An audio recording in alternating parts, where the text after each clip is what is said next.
Life's a game. The world's a stage, and we are merely role-players where theatrical people play role-playing games. I'm Matt Boothman, and I'm your compere for this main house production.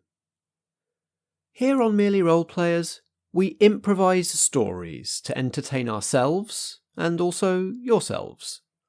And we use role-playing games to keep the story going places even we can't see coming, because, as theatrical people, we want things to be all drama, all the time. This episode is part of our current main house production, Vigil, Gwynned. To create this story, we're playing Monster of the Week, a role-playing game by Michael Sands, published by Evil Hat. So please take your seats in the main house. Tonight's production is about to begin.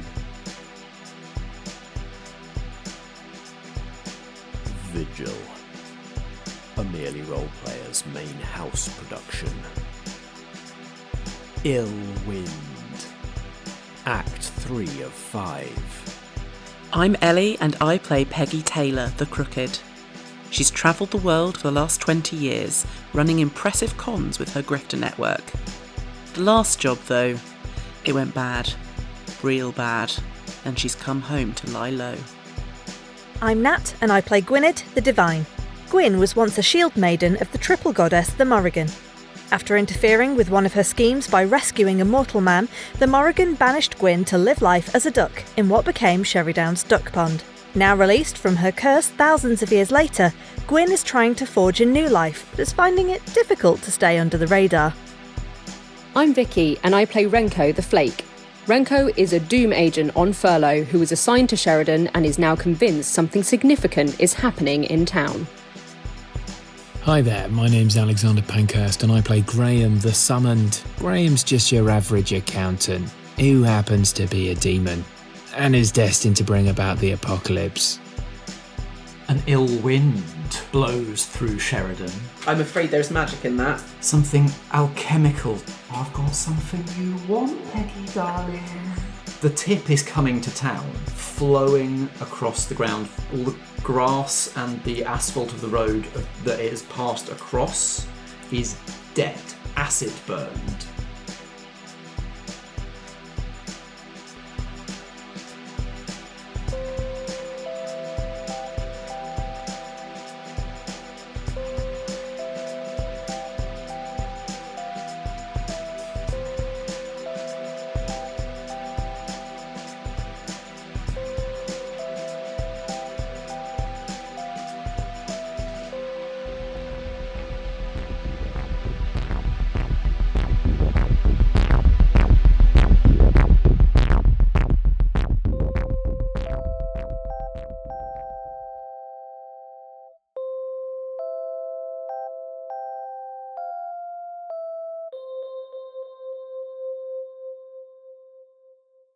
Renko, now that you're getting closer to this, the stink is starting to physically affect you. Your eyes are watering, your throat is burning. You feel like if you get any closer to this thing, you're going to start choking and retching, and it's going to be difficult to be near. Graham's unaffected. Yeah, that makes sense. You're fine.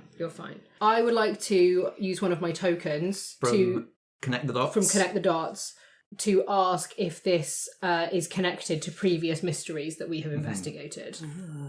In a sense, just sort of going off Renko's instincts first of all, you've tackled threats that sort of, like the figment sharks in Playtime, like that had a malevolent intelligence behind it, like that was a plot, right? And Max Dashwood, he was a villain, he was intentionally doing bad stuff.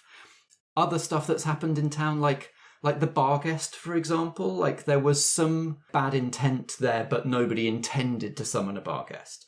You're not getting an instinct that someone's behind this. This feels like accident rather than intent. And then another way of answering, is this tied to previous mysteries? You can actually see glittering among the rubbish that is being borne along towards town some of those pendants and wards and home threshold talismans and stuff like that you've been seeing around town.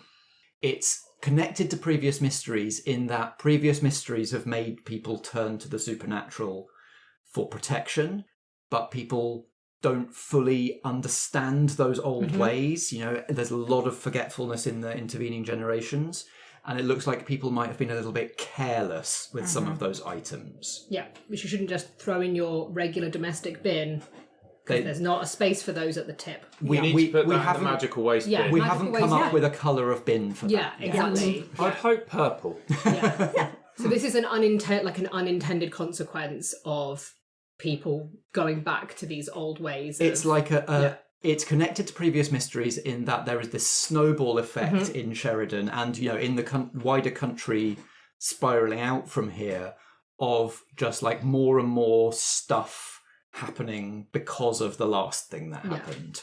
I think I am going to ask, what is our best way in? Great question. And then I shall be holding, what's our best way out, Philip?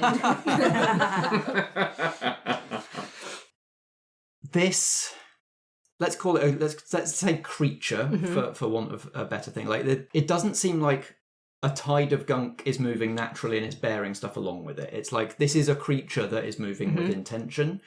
This kind of whole puddle about 1.5 kilometers in diameter, basically the whole tip crawling towards Sheridan. It is gunk and then stuff like embedded in the gunk being borne along in it. Your best way in, if you wanted to say get to the heart of the matter physically, you know already you do not want to touch the gunk, but there are enough kind of big fridges and sofas and like patches of glass bottles and that sort of thing that there are sort of islands in it. They're shifting because the whole thing is in motion, but it looks like it would be possible, though very dangerous, to walk across it and hop from solid island to solid island without getting in the corrosive part. Feels like we need somebody who has wings to help us out. Graham is just very going to tentatively dip a toe, as it were, into the because he's like you might be all right. I might be fine, and I don't really know the smell and all the noxious fumes. I've got a little halo of flies. Maybe this is good for me. Maybe pestilence sees pestilence and goes, okay, this is fine. I'm just gonna. You see again, because you probably don't ever see Graham in his true form. You've seen him once. One time. There was enough. One time was enough. More than enough. Just when I know that Renko isn't looking at me directly on, he just reaches out a tentacle and just puts it into the... Pop it in. like an octopus when they're sort of like feeling out for stuff, and you just see this like... Can you roll plus cool, please, to act under pressure? Oh, I got +1 there. Yeah. Oh. That is a Alex, magical 5. The dice don't like you today. No. They do You were not. a little XP machine though, weren't you? Yeah, boy. Oh, God. I'm excited to see what this looks like. Let's see what happens. So, Graham, you descend the knoll, get closer, and you reach out just to a very tentative touch to this thing. Here's the good news. You don't feel the sting of like acidic decomposition. Good. It doesn't feel like That's ideal. the chemical nature of this thing does not seem corrosive to your demon body. But the magic in it does. Oh. It's full of warding talismans. It's being animated by these things, and they're mostly the sort of thing that people put up to ward against things like you. Yeah. That's demon acid right there. Yeah. All I'm going to say is I feel very oppressed. And also, so the two of you have been observing this thing for a couple of minutes, at least, before Graham made this move, and seeing it it's just sort of bimbling at this point. Like it's not moving very quickly. It doesn't seem to have any sense organs of any kind. It's just sort of feeling its way forward in the direction of the town. Who knows what's driving it in any particular direction? But as soon as you touch it, all around the area of it where you've made contact suddenly bursts into motion. And it rears up this almost like a wave coming into the beach, like a great horrible kind of flap of it rears up. Oh, I've never recoiled at the word flap before. You find yourself looking into this kind of maw. Okay. Studded with, instead of, it has no teeth, but it does have like sticking out of all surfaces, like wads of wet paper and spikes of broken glass and the spines of shopping trolleys and all of the other sort of horrible stuff you find at the tip. And Renko, still at the top of the grassy knoll, watches helpless as this flap collapses down on top of Graham, swallowing him entirely. Oh, no. Quick question. How much harm will I be taking? Well, you reminded us before we started recording that you're very tough. And so that's going to work for you, because before that reduces the harm, you're taking 6. Oh my God. From a combination, as your body is simultaneously burned by the protective magic animating this thing, and also like physically pummeled by like fridges and broken glass and all of the like hard stuff that is in this. -2. So I've got 2 armor. So it's -2. So I take immediately 4 harm. Does that take you straight to unstable? Yeah. Yeah, I mean, That takes anyone straight to unstable on that. Which makes sense, because unstable means that, you know, without taking action to help yourself, you'll just start taking harm just by doing stuff, which makes sense because you are enveloped in an acidic environment. For both humans and demons. okay, I am immediately going to use a point of luck to reduce the harm. This is a use of luck that we haven't actually used before. The second thing you can do with luck is just to ignore an instance of harm. Is it all harm? Is it all harm? It's all harm for me. Yeah, All harm from a an source. injury. So that is another. Jesus. How far are we through your luck? We've got 2 boxes We've left. got 2 boxes It might left. happen this game. It might. Given that this thing has just delivered 4 points of damage to me, like, So you take no harm, so you can wipe out all that harm you put in. I've done that. I think what that looks like, you still failed that roll, so you're still getting like attacked, you're still getting swallowed. Yeah. As it comes down on you, you just find yourself in like a pocket. Maybe a fridge comes down on you with its door open, Yes. and you're just in the fridge now. I'm in the fridge. There's none of the stuff in there to burn you, and you don't get bludgeoned by it. It just comes down on you and falls and closes. And so you're like... It's a chest freezer. Yeah. It's a chest freezer that I've just got, like, straight on top of It's me. an old that's chest lucky. freezer. So you're still in this thing's body, but you're in this safe pocket.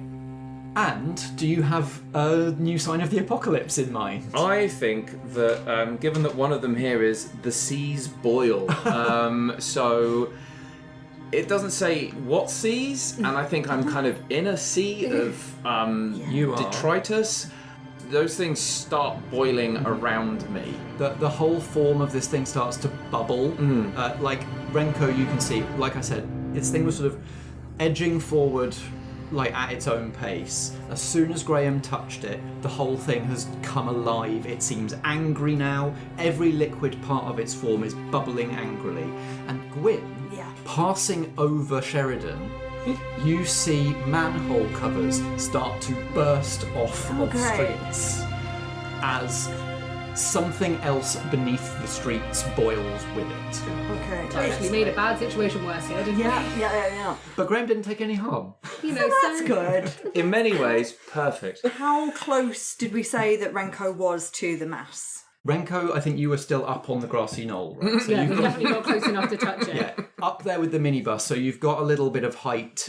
Yeah, I mean, I think I said I would save what's the best way out, and maybe now is the time to ask that question. Yeah, as the liquid parts of it are bubbling, it is surging at greater speed towards the town. And so it flows around the knoll you're on. So the route that you came up onto the knoll in the minivan is closed off by ick. So you probably can't drive through. Well, I mean, I could give it a go. seeing that the knoll has got surrounded by all this. I've arrived too late to actually see anything happen with Graham. Yeah. That's fine. You just see a chest freezer on the floor, and you literally you don't know that I've been here, that I was here. You don't know where I am now, so you're happy. I just see Larry. Renko in trouble, surrounded on a hill by Goop, and I'm going to fly down and grab you, and I'm not going to teleport away, but I will fly up. And I think there's. Up is good. There's not even a chat. There's just you suddenly looking and seeing all this happening with Graham. You suddenly feel Before your mouth can even form the word mother. Yes. I'm just thinking about it for the first time, probably. like arms grab you around the stomach, and you're suddenly flying above this. Hello, it's been a while. Oh, in the nick of time, Gwyn. Graham is in that freezer in there. He's in. Did he cause this? I'm not 100% on that one way or another, but he was coming this way to investigate, which makes me think that he didn't know this was happening, but that doesn't mean he didn't cause it. So, jury is still out on that one. Either way, I think we probably should try and get him out of the freezer, though. Very well. I mean, he's probably quite happy in there for now. In a manky old freezer at the tip. Yeah, lovely old time. Graham's dream spa day. Graham, unbeknownst to you, has found a very old packet of chicken nuggets that he's merrily just popping into his mouth. Absolute dream day. There's like some smears of like old melted and then frozen and then melted Absolutely. Viennetta. Yeah. Absolutely. Oh, he doesn't want to leave. He's good. Yeah, he's actually okay at the moment. This is the luckiest freezer situation. Are there any other innocent bystanders that are remotely close to being in trouble here? It doesn't look like it. You passed over the high street where you saw a little knot of people starting to march in this direction. Yeah. I think you actually saw them coming out of one of the high street shops, arms full of packets of rubber gloves. Sure. And sort of looking around for transport. But nobody is close enough other than Renko to be injured. I will go from sort of holding you in front to sort of just casually, like, there's almost like you pass through a wing without really realising it, but you get flipped onto her back. Hold on. And I'm going to fly closer to try and... Like, see if we can... Try if I can just, like, the staff into it and prise this freezer open. Don't forget, you've got the megaphone, so you can communicate. Oh, yeah, I have got the megaphone. That's true. I do currently have a megaphone. Gwyn swoops towards the freezer. Peggy. Hello. How are you feeling about your decision to go in the opposite direction to all of this? I mean, Peggy feels fine about Exactly. it. Ellie is very uncomfortable. Peggy, you arrive at the Duck and Parsnip. It's sort of getting towards evening. It's starting to fill up. This is basically the one place in town that people can still come for like an evening's entertainment with some power. And through the crowd at the end of the bar, with 3 empty glasses and 1 full of Chardonnay in front of her, you see Vampire Val. 4 drinks, Vampire Val. Yeah. With a peroxide blonde blowout. With the puffy sleeves gathered at the wrist and then puffing out again, lacy style. Makeup slightly skew-iff after all of those Chardonnays. As you walk in the door, she, rather than, as she has been doing, coyly disappearing on you, raises her free hand up above the crowd, wiggles her fingers and goes, "Here, babes, over here!"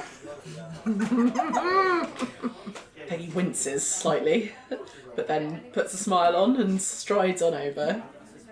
Oh, thanks for joining me, babes. How you been? What can I get you? This one's on me. Oh, that's very kind. I'll just have a rum and coke, please. Rum and coke for my friend here. So you've been quite elusive. Look, I just wanted I wanted to feel like you wanted to say hello, you know? Oh, right. It's nice to feel pursued sometimes, you know? Even by a friend. You've been reading those dating blogs again. I get take a break every week. Yeah, I remember. Tricky crosswords. No, look, babes. We did not part on the best terms. I think you'd agree with that, right? I expect it was probably a surprise that I reached out to you like this. Sure. Yeah. Really surprised. Yeah. Yeah. Peggy's so baffled by all of this. Look, I heard on the grapevine that you were back in the country, and the first feeling I had, babes, was hurt all over. It opened the old wounds all over again, babes. That you didn't say hello as soon as you were back on our green English shores. Well, I wouldn't want to put a friend at risk, you see. There's that word. Are you ready, Peggy? Are you ready to really be friends? Because what we had before, I thought it was real, but you knew it was fake, didn't you? But time heals wounds, and I'm ready to forgive and forget, Peggy. If you would like to make what we had something real. Your rum and coke arrives. As we always used to say, Val, live, laugh, love. She mouths it along with you. She knew what you were going to say. How can Val live, laugh, love? She's dead. Leaning real hard into the second and third there. mostly loving and laughing. Yeah. And the idea while of no her, one's watching. her like saying it along with you and then nodding like it's such a profound statement to make about her existence. Vicky, it is. Yeah. Is it? Is it? She clinks her wine glass with your rum and coke. She doesn't like hold it up and invite you to cheers with her. She just bumps her glass against your glass. I'm so happy to hear you say that, babes. You can't even believe. Because friends help each other out, don't they? Right, Val, I feel like we're leaning into an you ask me a favour situation here. Oh no, babes. Exact opposite. Exact opposite. Right, so you're bringing me something that you think is that you're doing me a favour. Is that... I'm gonna offer you something that only a friend would offer. Hear me out, babes, because I can see on your face, babes, you're sceptical. That is, yes. And I know this is sudden, but it has to be sudden, babes, because I know you got that ticking clock. Right, yeah. Thought we were going biological there, but no. Yeah. It's a bit personal, Val. That's the chat that Peggy's been getting from her nana. This is a different chat entirely. Your other pressing concerns. Because did you think, babes, that us creatures of the night, us empresses of evil, don't talk? That we don't hear stuff on the grapevine? I heard about that deal you made, babes. I know you accepted some pretty testing terms. And I know Peggy Tailor. Even though she was not giving me the old truth before. Well, that's for sure. I feel like I know you, and I know that you must be thinking of all your angles and avenues and ways out of it, how you're going to get out of his deal. It's definitely been on my to-do list, that's for sure, but it's not been at the top, I have to say. I'm intrigued to know what you've heard on the old dead grapevine. Only the basics, babe. Only the headlines. Peggy Tailor owes the devil her soul in less than a year. Right, well that doesn't help me, does it? Oh, but this does. And we've been saying it's been sort of afternoon shading into evening. And it's at this moment that the sun fully sets. Oh, and she's 3 glasses deep. You see Val's canine teeth extend into sharp-pointed vampire fangs. Yeah. She stands. Standing, she's still not taller than you on your bar stool. Yeah. But she stands and does her best, like, grandiose vampire pose. Melodramatic, like the frills of the blouse. She holds out a hand like Hamlet holding Yorick's skull, and intones to you, "I offer you, true friend of my heart, the crimson gift." I'm not being funny, Val, but that is a terrible name. That just sounds like you're offering me a tampon. I've got some in my bag as well if you need them, darling. Why have you got them? I need to soak up blood sometimes, babes. That's fair. I do not offer this lightly, so do not consider it lightly. Do not give me your answer now, babes. Consider it. I will give you 3 days to give me your answer, whether you will accept my crimson gift. Right, so just so we're clear here, you're offering the crimson gift, and it lasts about 3 days.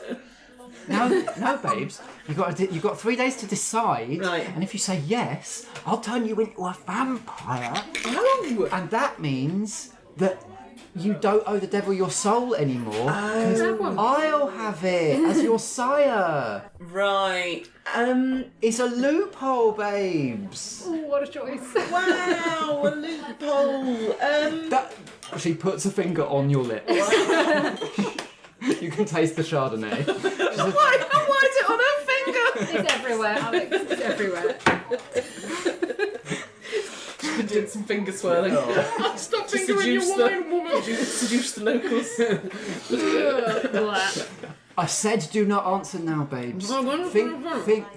Think carefully and give me your answer I will remain in town for the span of 3 days before I leave, and the offer is off the table forever, babes. Peggy's going to firmly but gently remove her finger from her lips and stay holding her hand and kindly say, "I've just got one question, Val. What would you being my sire entail?" She rummages in her handbag for a leaflet. It looks like it's like a zine, like it's sort of hand set out and then photocopied. But before she can give it to you, the sink behind the bar explodes. And you hear screams from behind the bar. You hear screams from the toilets. The pool's going back in! Oh, Jesus. My sphincter is melting! Oh, no. From the bar sink, where they empty all of the dregs of all of the drinks, a geyser of liquid erupts and starts spilling over the bar onto the across the bar stools onto the bar carpet, spreading out, and you see that it's not just moving like inert fluid. As it spills onto the carpet, it starts to coalesce together and group up and get taller, almost into the shape of like a creme caramel. Oh boy. A blancmange. A waist-height blancmange of stuff erupting out of the sewer pipes. Oh. There's not enough tampons for that. No. In the moment that all of that noise happens, Val is gone. Oh, for God's sake. Yeah. Leaving you only with this slightly damp pamphlet in your hand. Damp with Chardonnay, I assume. Yeah. I'm going to shove the pamphlet in my back pocket.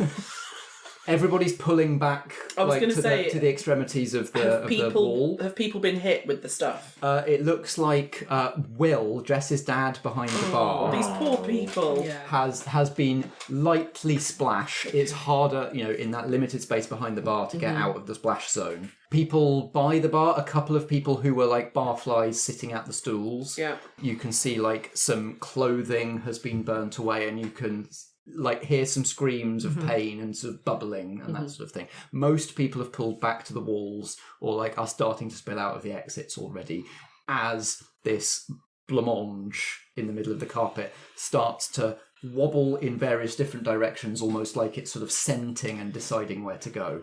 So people are managing to get out okay? This thing is, like, other than people who got splashed in the initial explosions and sort of took some injuries from that, people are not finding it difficult to elude or evade this people thing aren't like at this trapped point. and stuff. Nobody's trapped. Will is not. Will is in the worst position but he's already going for like the flap where he can get out from behind the bar. Okay, so I don't have to test the limits of how selfish Peggy is at this point because no one's in imminent danger. I'm going to also make an exit.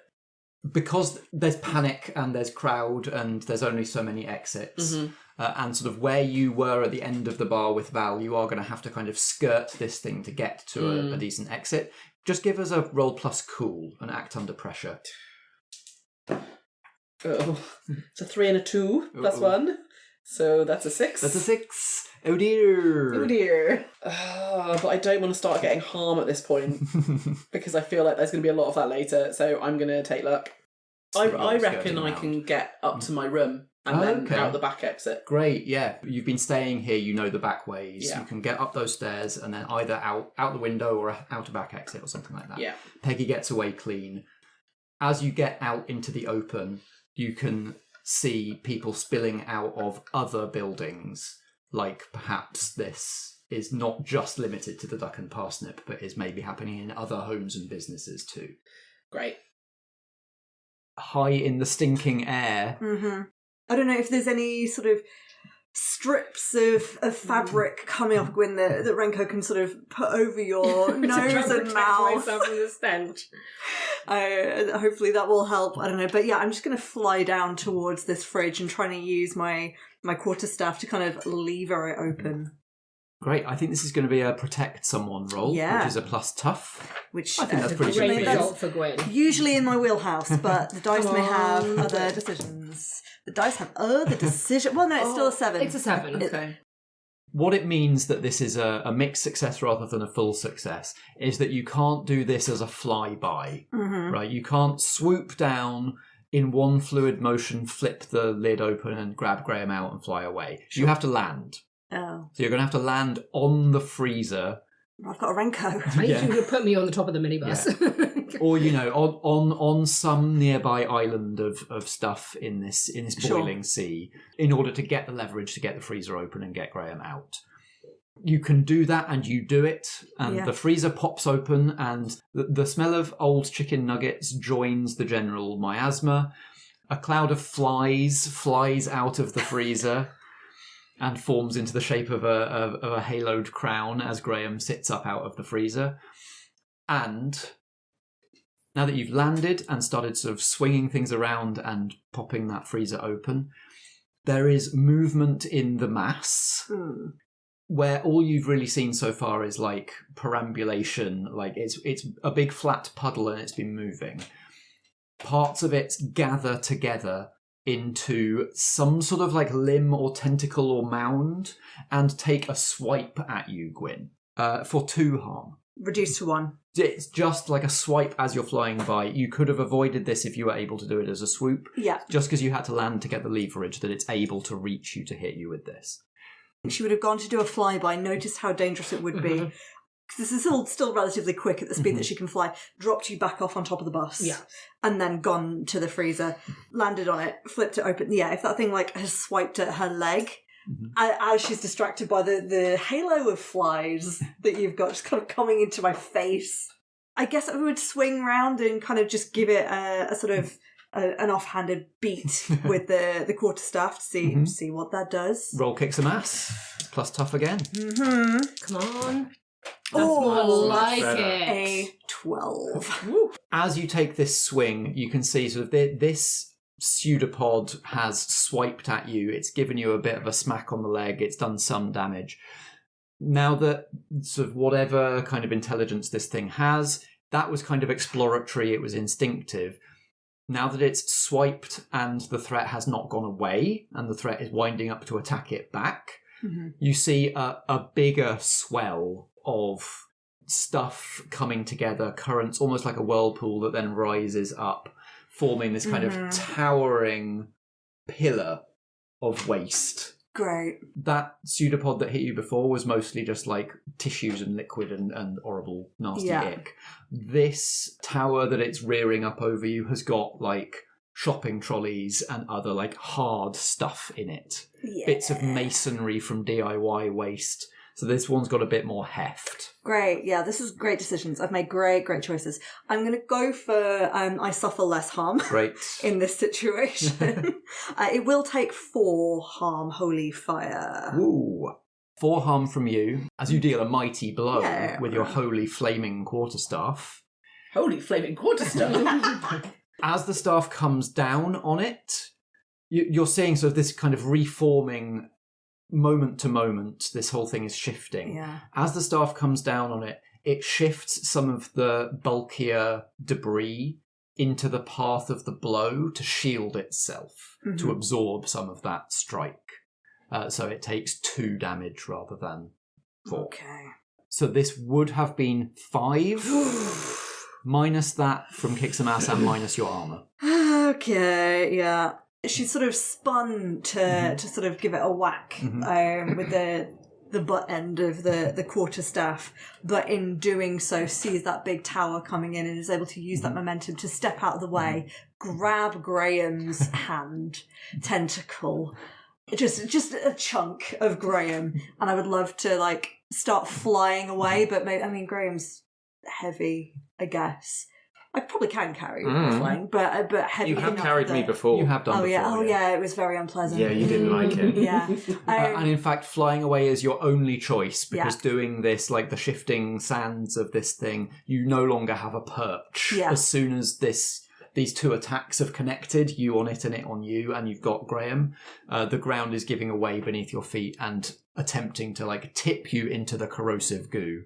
And I think it's just as I lift up and grab Graham, it probably just catches like a leg as I'm flying away. This isn't like, it trying to grab. This is just a straight bludgeon with some of the hard stuff in this tentacle. Like we do like a sort of a staggered spin in the air while I try and regain my sense of up. and then we fly towards Renko. Am I okay to... I'm not trying to teleport, but can I carry both of them? I think so. Yeah. Yeah. The quarterstaff just kind of... She spins it and puts it behind her, and it disappears into the ether. The magic pocket. Yeah. And I'll just fly by the bus, grab Renko, and just fly away. The time spent on top of the bus watching all of this unfold and feeling pretty useless has given Renko some thinking time. Renko has noticed the number of talismans and wards and things coming up around town. She's been keeping an eye on the tailors. She's seeing it all in this rubbish tip, and she is piecing things together and seeing what it did to Graham as well, imbuing this normally disgusting heap of junk with some kind of like magical power. So she's thinking the best way to neutralize it would be to extract all of the magical items. And it puts her in mind of how things actually work at the tip, where you take a giant magnet and hover it over and attract all of the metal. And so Renko is wondering if there would be a magical way, but we would need to have a conversation with some people who know how to do magic, who aren't Renko, a magical way to like draw out the magical items, and if that would in some way neutralise the goo. I'm thinking, as we're flying away, as soon as we're clear of this thing and distinctly clear, if there's any sort of place in the town, there's no sort of civilians nearby, like a side street or something that I can find.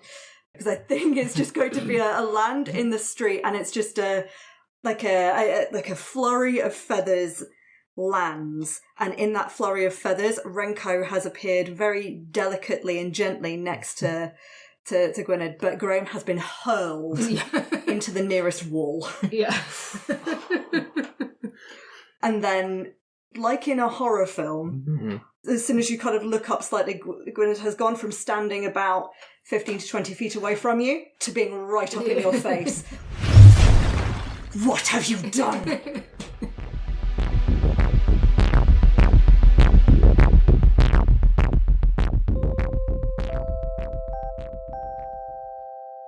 All right, lovies. I hope you enjoyed Act 3 of Vigil Ill-Wind. 2 more acts to go. There'll now be an interval of 2 weeks before Act 4. Stay tuned now for the credits and the epilogue. And I feel like I should mention on the subject of the epilogue that Ellen and I did not stack the deck. The tarot cards we're drawing in those epilogues are genuinely the result of random draws from a well-shuffled Pamela Coleman Smith deck.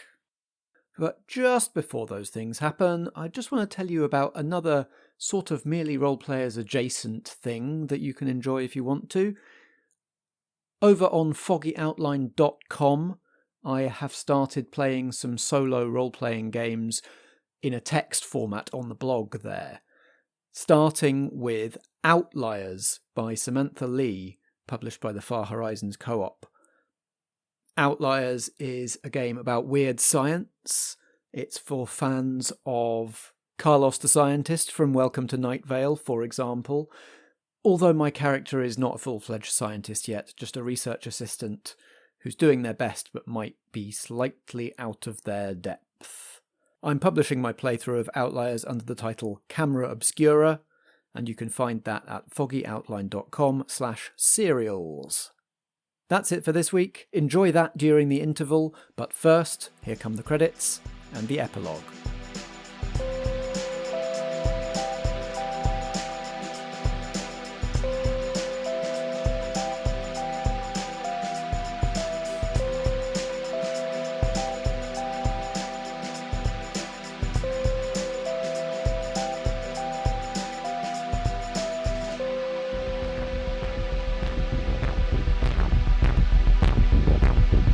This has been Vigil, a main house production from Merely Role Players.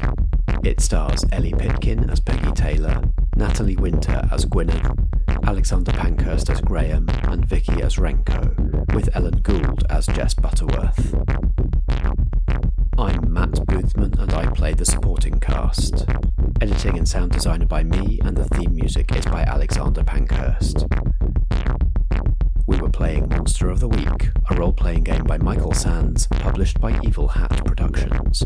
You can find Monster of the Week at genericgames.co.nz. Merely Role Players is a Foggy Outline production in association with Blackshaw Theatre Company. Until next time, if drama be the food of life, play on.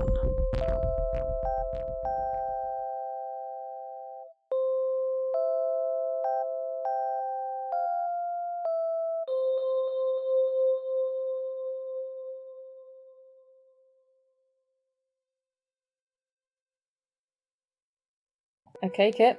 Card number 3. This one's going to be you. Your roots. Your perspective. Your heart in all of this. Back in the spotlight, Kit turns the top card of the deck. The King of Pentacles. Another king.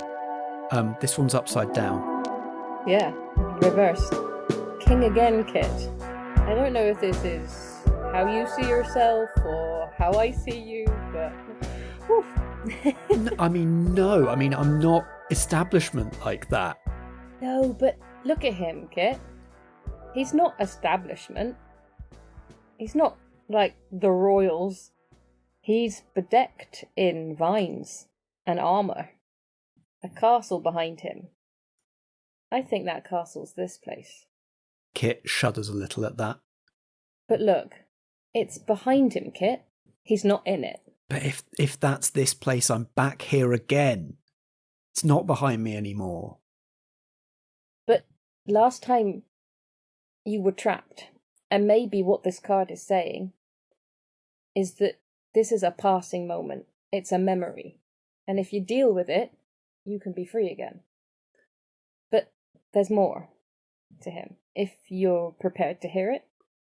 If dealing with it, if we can deal with it this time, and it takes hearing this to do it, go on, hit me.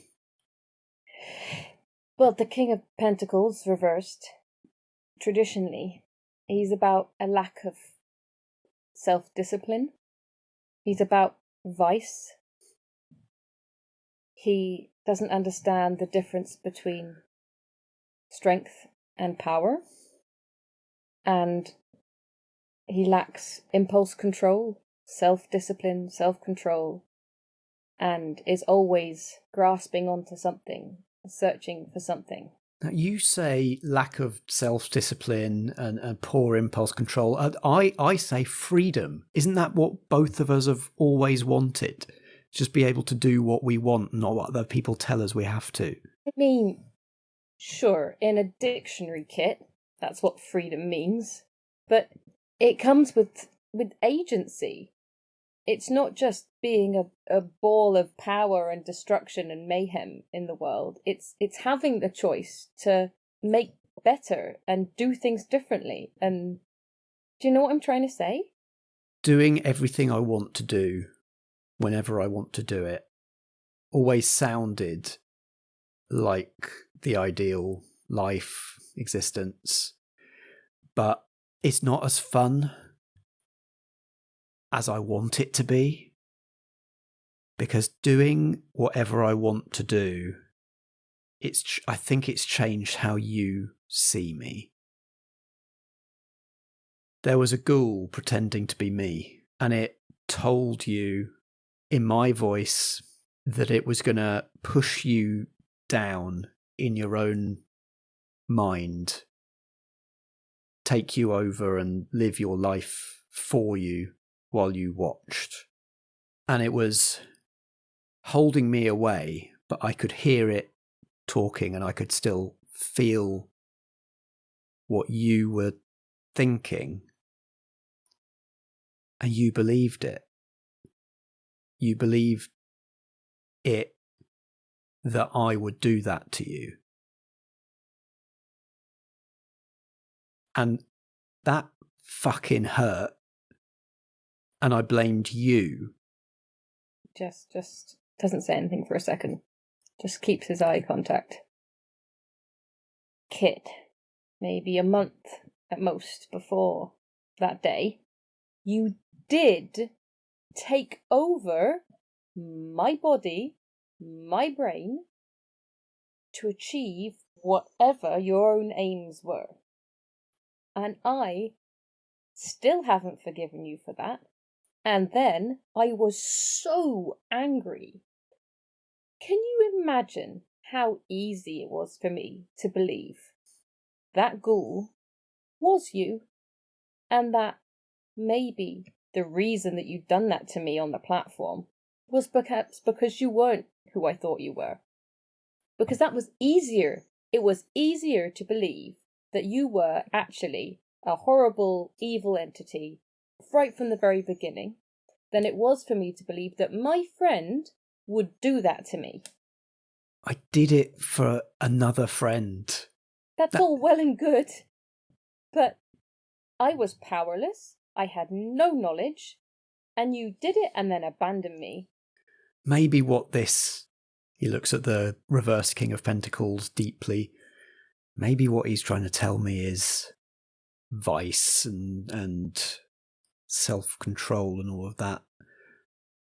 Maybe I just can't help hurting anybody that I want to be close to. Because I hurt you to try and get closer to Milton. And then I got closer to Milton and now he's destroyed, gone, forever. You two were the only ones in my life. And he's gone and you hate me because of stuff that I did.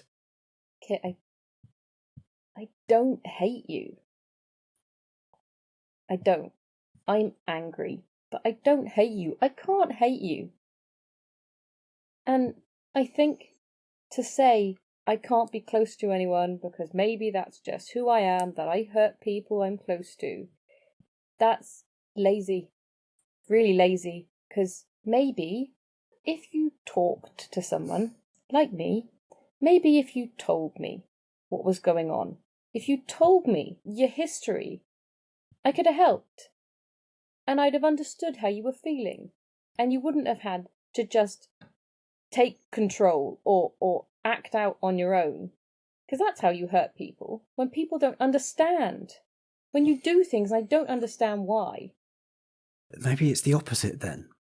This king, he wears robes and all these vines and shit over his armour. He doesn't want anybody to know he's got the armour on underneath. Maybe it's not the getting close to people hurts them. Maybe it's I'm hiding the armour.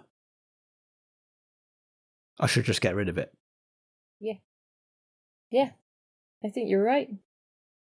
Jess, I actually think you start to feel that you two have this psychic connection. You are, bonded. As Kit contemplates the King of Pentacles reversed, you start to feel what you thought was already this clear, intimate psychic bond. You start to feel walls that Kit has had up all this time coming down. Okay. One more? One more.